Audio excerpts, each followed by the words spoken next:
Good afternoon. Welcome to the General Purpose Committee. Let me take this opportunity to wish everyone present here a very happy and healthy new year. So we'll move on to apologies. Apologies from Councillors Baxter, Duvink, Emery and Pottinger. Order of business. Is this published? Any declarations of interest?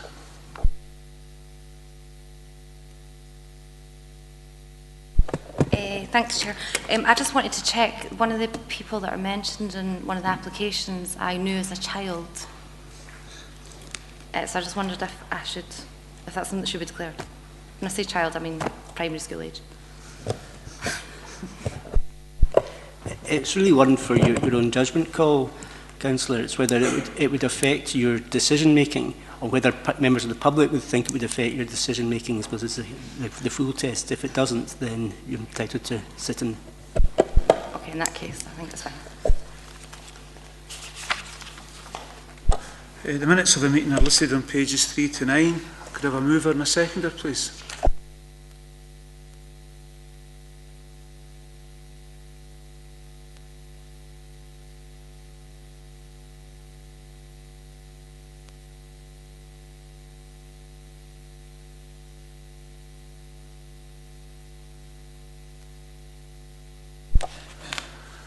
So moving on to page 11, item number 5A, a report by Director of Resources. This is the standard report for noting at this stage when the members consider the applications for licences in private session.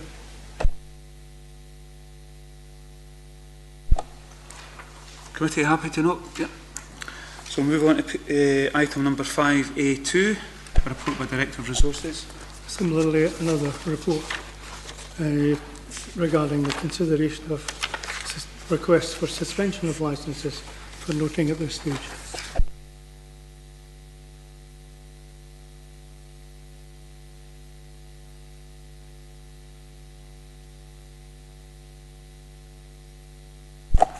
And item number 5B.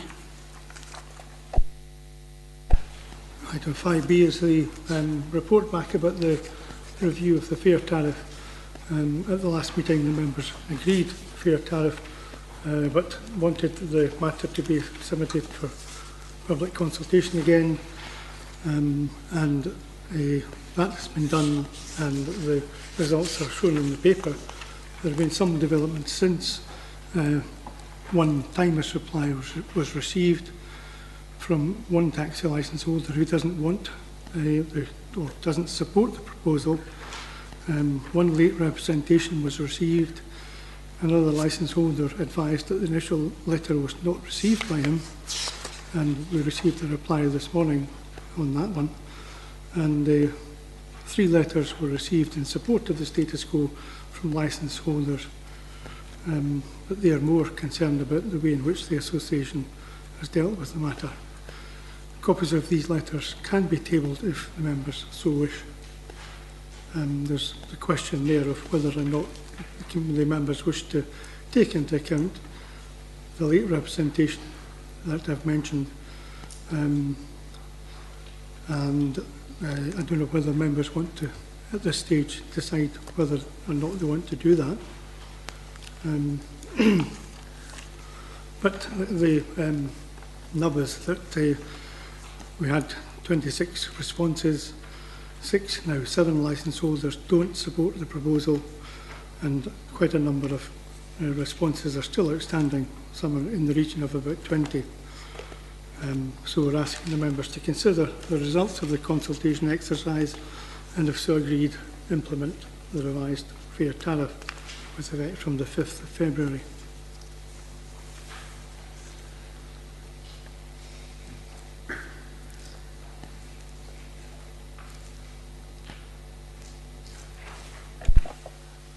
Committee quite happy to accept the recommendations as listed on page 20.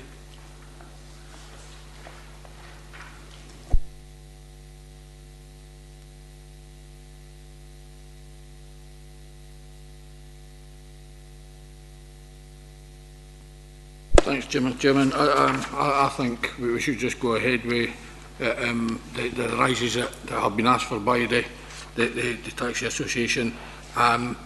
I have clarified, and I'll ask the head of law if I'm wrong to tell me that I have clarified that anybody who's unhappy with the rise can quite clearly no bother implement it. This is a maximum fare, and therefore is the limit to what you can charge, and anybody who doesn't wish to put their fares up doesn't have to. So and with that basis, I'm quite happy with the rises that have been asked for by the Taxi Drivers Association. Yeah, I'm inclined to agree with that as well. Anyone otherwise minded? Okay, so recommendations are accepted. So we're moving on now to item number 6, a report by Director of Resources. This is on page 35. This is the, if you like, the ultimate report back to committee about the over-provision policy in respect of HMOs. The various background information shown in the paper. The Midlothian local plan dictates that HMOs will be restricted to 8% of the total domestic properties, and this is a number that's fixed till the end of 2019. So we're asking the committee to consider approving the restriction on the number of HMOs in any single location to 8%.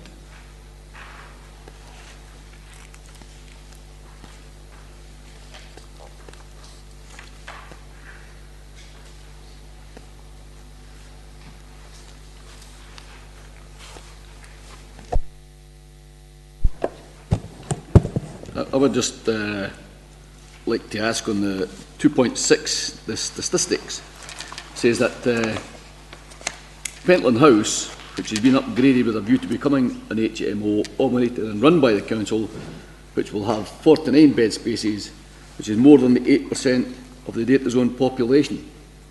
What is the percentage if it is above the 8%? And what number would we need to go to bring it to the 8%? I'll speak to that. I just to clarify that we provided a second table, which is in Appendix 4, at the very last page, which is would be been asked, I believe, requested by Councillor Muirhead to provide a breakdown of the maximum number of HMO occupants in an area versus the total population in that small data area, and it was to note that 2 areas currently are on the verge of exceeding that in terms of HMO occupation areas. Those 2 areas are Newbattle Abbey College in one of the areas, and the other one is the Dalkeith House used by University of Wisconsin. We weren't proposing to use this methodology. We were proposing to use the methodology we presented in Appendix 3 on the previous page, which wouldn't have any area exceeding the number of the percentage of HMOs in a data zone. But using the alternative methodology, which is not one we've recommended, it would exceed it potentially in 3 areas, one of those being Pentland House, if we were to go with Appendix 4's methodology. And I think it would be about 9 or 10% in Pentland House within that data zone area. So in other words, it wouldn't be a huge amount of beds difference? No. Okay. Apologies, although I served on the subcommittee that looked into this, I wasn't able to make the third and final meeting, which has just been explained, came forward with information that I had asked at the previous meeting about the size of the properties. Can we just be clear here? The recommendations here are saying that we go along with the 8% of households, not of bed spaces. Is that, am I getting that right? Is that what's being suggested in this recommendation? In that case, I would have a bit of a problem with that, because the reason for raising that is it doesn't take into any account the size of the properties involved. So it doesn't take into account the issue that Councillor Wallace is just raising, because that's one property. That would count as one property, and that's why we're getting the figures like 1%, 1.5% of households across. I think that's the maximum that's there in the other areas. 1.5% of households that are houses of multiple occupancy, but when you actually look at it in terms of the beds, we're reflecting the amount of HMO beds within the area, and I think that's a more realistic or a more appropriate measure rather than just the percentage of households. I'll be interested to hear what other members think of that.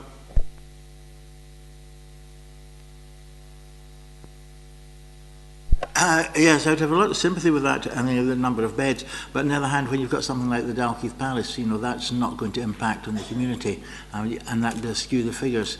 So we need obviously need some sort of almost a compromise situation, which of course is not a very helpful thing to say, between the number of beds and the number of households, how we can get around a situation like, well, like Pentland House just being the one place, and the Dalkeith Palace.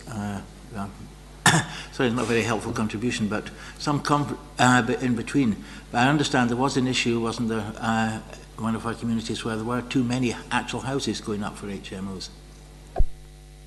I think one way around that could be that if it did breach the 8%, that common sense would apply by coming in front of the committee, the General Purposes Committee. You know, and it would allow the committee then to look at each case as an individual and to make an informed judgment on that. That would be my own view. Yeah. Thanks.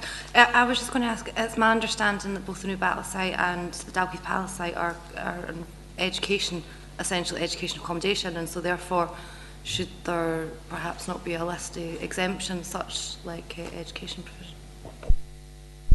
Certainly, in terms of Councillor Parry's question, that is certainly within the recommendations that are being made by officers, whilst we're referencing the 8%, which actually sits within the local development plan for consistency in terms of the planning criteria. Certainly, members would consider any application on its own merits.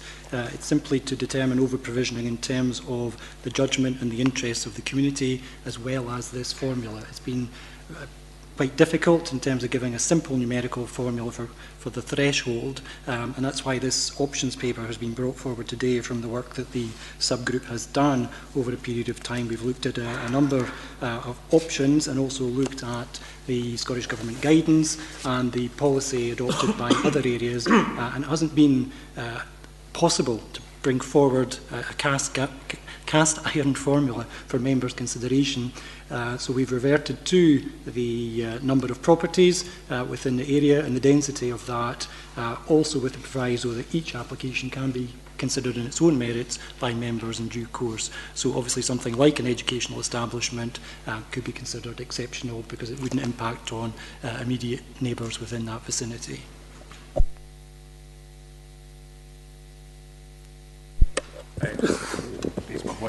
Yeah, thanks. It's just if this is seen as a guidance rather than sort of cast iron sort of, that we've got to stick to it, and then it leaves it open to each case to be decided on its merits. Because the other thing I think that we have a problem with in trying to is the amount in the one street.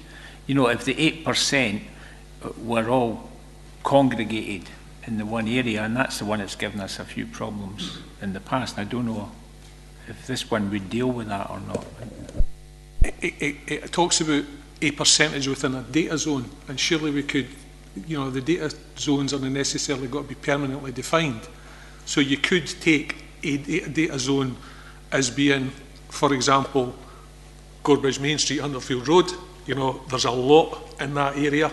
So, you know, I think that side of it can be flexible, but any policy is about guidance at the end of the day, because we can discuss and decide to make exceptions at the end of the day, but it's important that I think that we do make some kind of definition.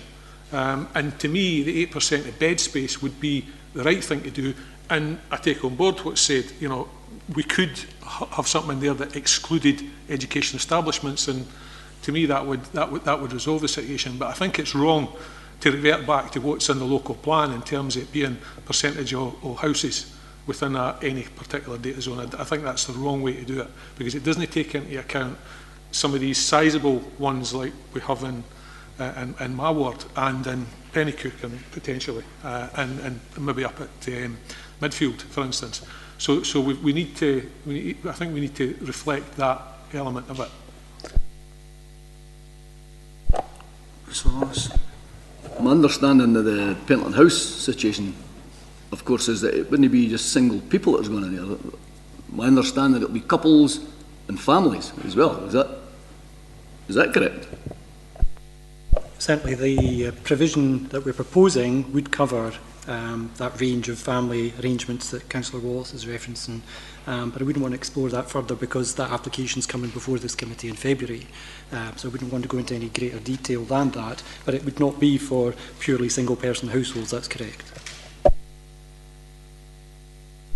Yeah, Councillor Montgomery. Thanks. I'm not unhappy with the kind of guidelines, but individual ones being taken on an individual basis. I mean, there's a couple of hotels in Penicuik are taking in HMOs, and to be honest, if they weren't doing that, they'd be closed. So I think you have to look at all the aspects as they come in relation to each application. I'd be quite happy to go along with the guidelines here, which is 8%. I don't know where that figure comes from. Who decides what 8% should be HMOs? I don't know. You maybe can explain that to me. But if you're taking them individually and the circumstances surrounding that, I think that probably an easier way to do it. So. Well, just on that point then, would a family then be a single case then? Therefore, if we've got a family of 4 in, the heads wouldn't count as 4, be counted as 1. And therefore, the percentage would go down the occupation. Is that, my understanding is correct on that one then? I'll just clarify for in Appendix 4, and it says maximum number of HMO occupants. That is the maximum number of people that could be in one HMO. So that, for example, on the bottom one in Penicuik, if it's 3, it could just be 3 people in there. Just 3 people. It's not number of. The previous one in Appendix 3 is number of. Is to do with households. So there's 202 households at the top in Appendix 3. So that could be a population of about 500-600. Whereas in the second page, we've compared the maximum number, the total maximum number of HMOs, and it's worth bearing in mind that a lot of HMOs won't reach that maximum level anyway, versus the total population in the area. It's worth bearing in mind how we got here. We had a number of objections to a number of applications for HMOs, and what we're trying to do is reflect people's desire to have some kind of over-provision, because people were coming in and arguing that it was over-provision within, for example, the Gorebridge area. They're talking about Gorebridge, the main street of Gorebridge being too heavily populated with that, and it was to try to get some kind of reflection of the wants of the people that were coming in with concerns about that. So to me, I think I've not got a problem with the 8% figure. I think it's important to recognise what it is, 8% off, and I think it needs to be a bed, or how the way that it's been defined in table Appendix 4.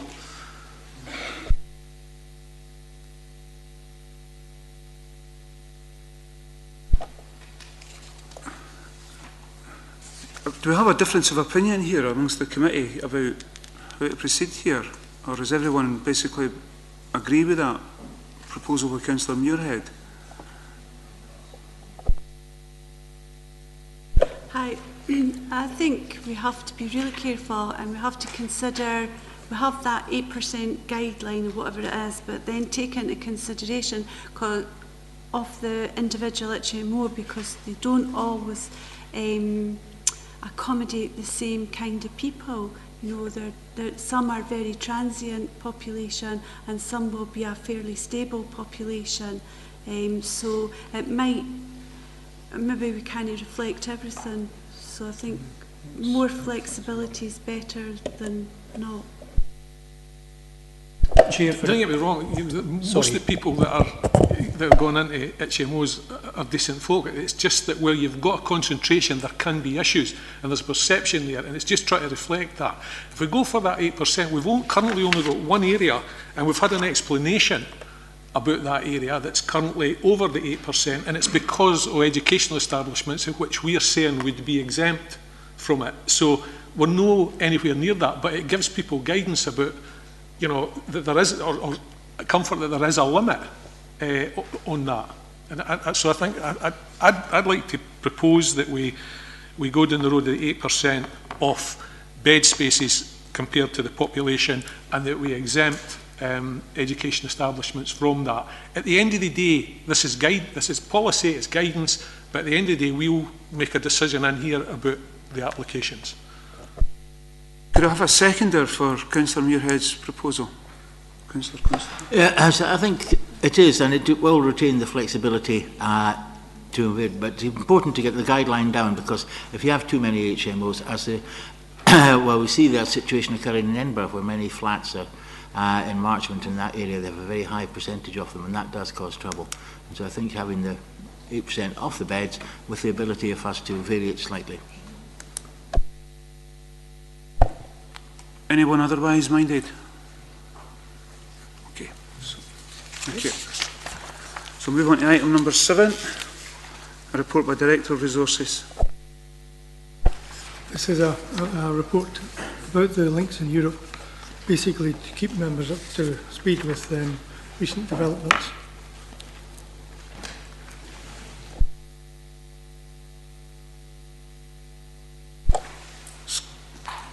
Committee happy to note the report? Chair, I'm just wondering, can somebody maybe shed some light on what the cost of the 2017 festival will be at the council? Because it seems quite bland in its coverage here. It talks about maybe 5 or 7 people going away across to the festival. It doesn't sort of give us details of what that costing will be to the council, who these people will be, and just generally seems quite lacking with the financial information in it.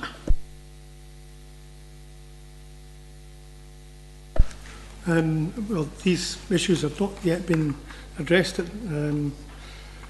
think really we need to wait for the invitation coming in and then consider what the ramifications are. But generally speaking, the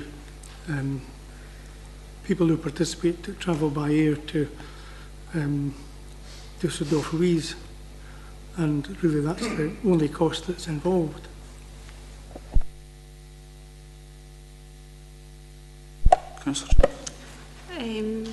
Sometimes these things can be a fair bit of money, but there's good reasons why we want to strengthen our links with other parts of Europe to ensure that these friendships stop periods of tension arising. However, what do other councils do? Are we alone in still hosting and visiting these places, or are other councils doing the same? Councillor Wallace. Yeah, I'd just like to remind the council I had a conversation with a German doctor, and I'm explaining the difficulties for finances of these events, and he said, you know, he says they're a lot cheaper than war.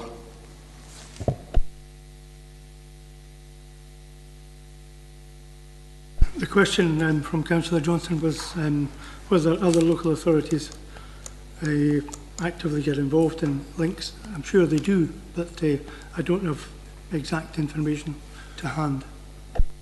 Can I also state, I think there's, you know, a huge educational value for our young people in these links between foreign cultures and Europe. You know, I mean, it's people are getting a chance to meet on friendly terms and to build relationships with people from Germany, from Hungary, and just to find out a different way of thinking. Sometimes it can be of great educational value. That's my own view, you know. Is the committee happy to note the report? So we'll move on into the private session of the GP.